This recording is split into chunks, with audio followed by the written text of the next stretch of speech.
Okay, it's time for the next ones. If you watched the previous ones, you already know the story.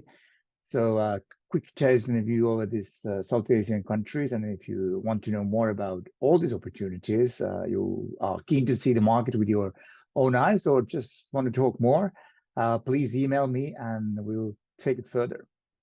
Business and investment opportunities with some South Asian flavor in three countries. So Sri Lanka, Bangladesh, and Pakistan. For Pakistan, we had three clips last week, and now it's time for Sri Lanka. I asked this question with Pakistan as well, so let's do it again. What do you think or see if I say Sri Lanka? I believe that most of the cases, it's all linked to that absolutely beautiful nature and environment this island state in the Indian Ocean is offering, and tea, and maybe name Ceylon, as the country was called until 1972. I think we know Sri Lanka through tourism, which is the backbone of the country too. So let's go to the facts first. As said, Sri Lanka is an island in the Indian Ocean, also used to be called Ceylon and many other names over the past. It's about the size of Ireland, if you want to make comparison in Europe. It's about 28 kilometers, 30 kilometers of the southeastern coast of India, and the population is around 22 million. 25% of the population in Sri Lanka are 15 years old or under, and as 13% is 60 or over, we have around 12 to 13 million working population. Colombo is the main port and home for the most industrial activities. Sri Lanka is ethnically, linguistically, and religiously pretty diverse, adding its own interesting flavor on this South Asian island. As you might have seen in the news over the last couple of years, first COVID and then war in Ukraine really hit Sri Lankan economy pretty badly, both having a big effect on the tourism and prices.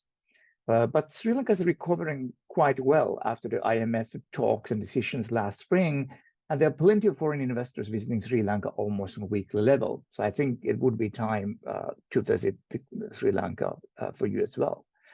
There are certainly still challenges in Sri Lanka, but also plenty of optimism in the air as well.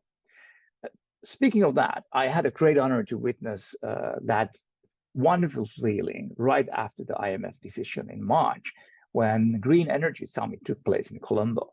There was so much positive energy in the air. So I'm confident that the island will see a lot of very positive development in the future. What about the business and investment opportunities then?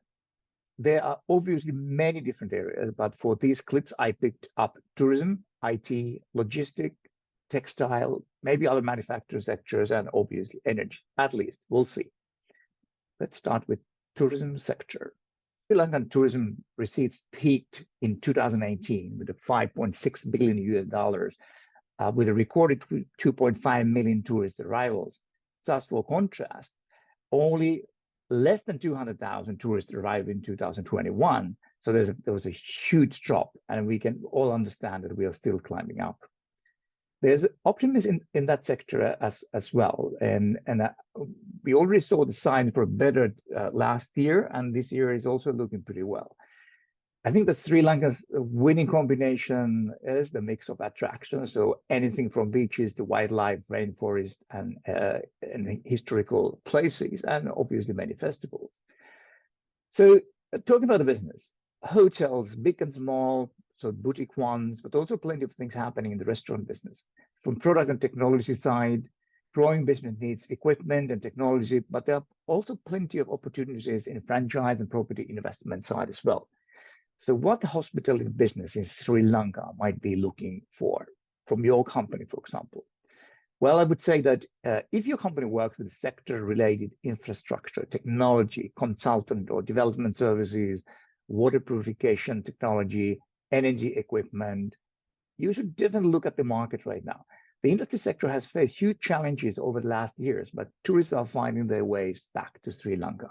Milestone of 1 million tourists this year was just reached last month.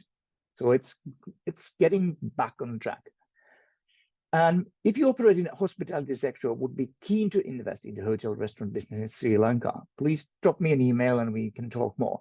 There are plenty of interesting projects waiting for you, for sure.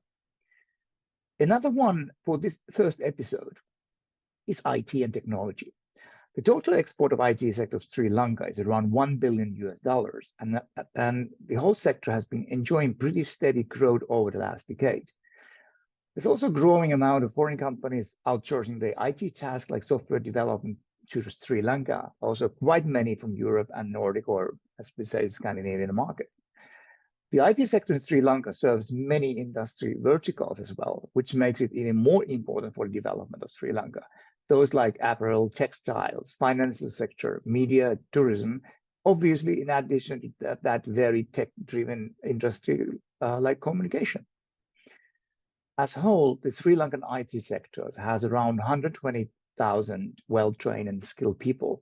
And also the very active startup world has been bringing many new high-tech companies to the country. The industry itself is targeting export of 5 billion US dollars over the coming years, creating 200 jobs and over 1,000 startups. So there are definitely plenty of things happening in the Sri Lankan IT sector.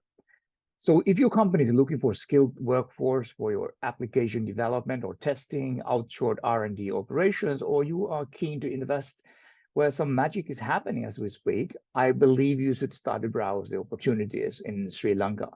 And I would say right now, let me know what are you looking for and we'll talk more.